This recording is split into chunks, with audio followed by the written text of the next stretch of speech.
explanations on how the extended Euclid algorithm works. So we will fill the table. Then in the next video, I will show you an example of how to make those calculations with two chosen numbers, A and B, until we get the results.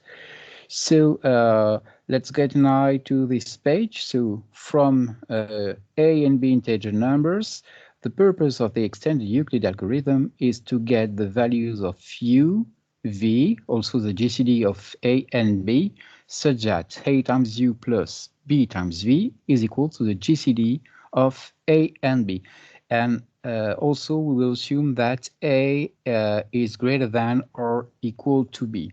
So actually this algorithm has two steps. The first one is initialize line 0 and line 1.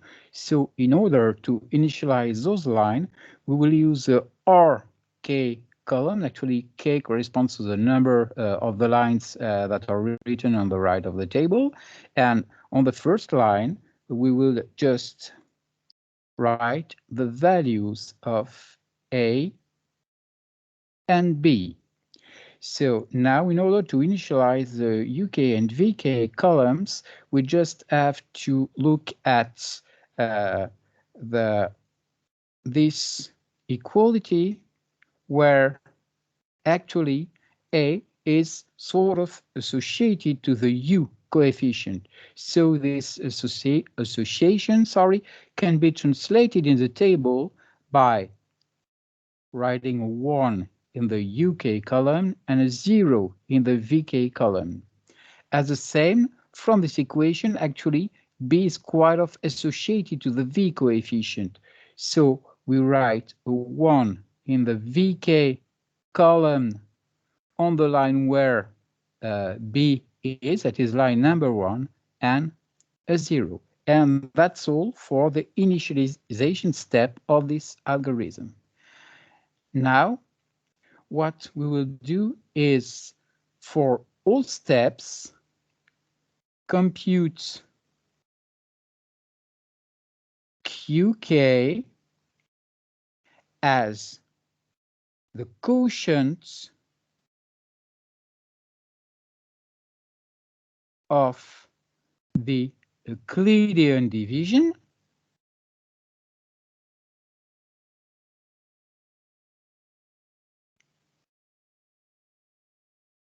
of RK minus 2 by RK minus 1. For example, let's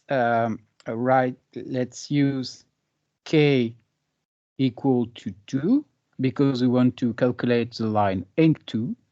Then Q2 is a quotient of the Euclidean division of R0 by R1. And actually, as we've filled line 0 and line 1, R0 is A, R1 is B. Then we will have here Q2.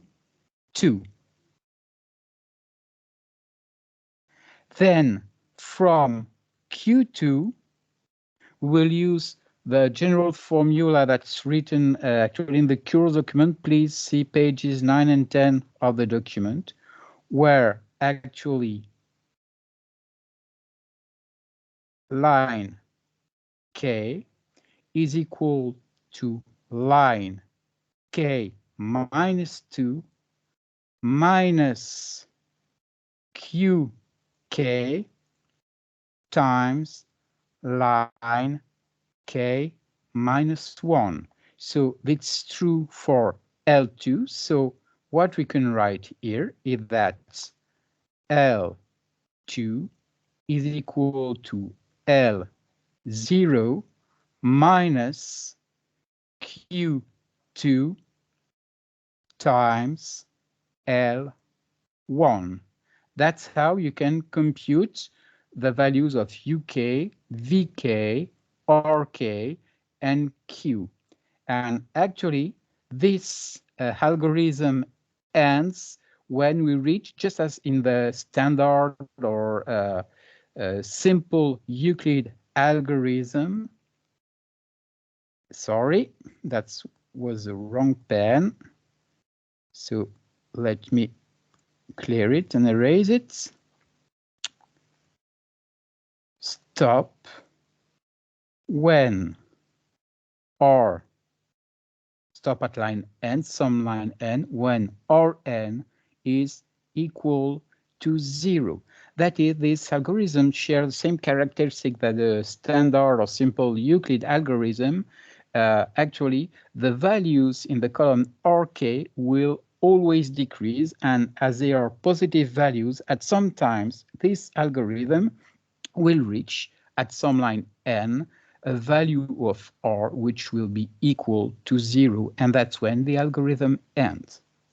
So in order to make it a little clearer if needed, in the next video I will show you how to apply it to some values, and you'll also have some exercises where you can practice about this extended Euclid algorithm, which is, by the way, very important.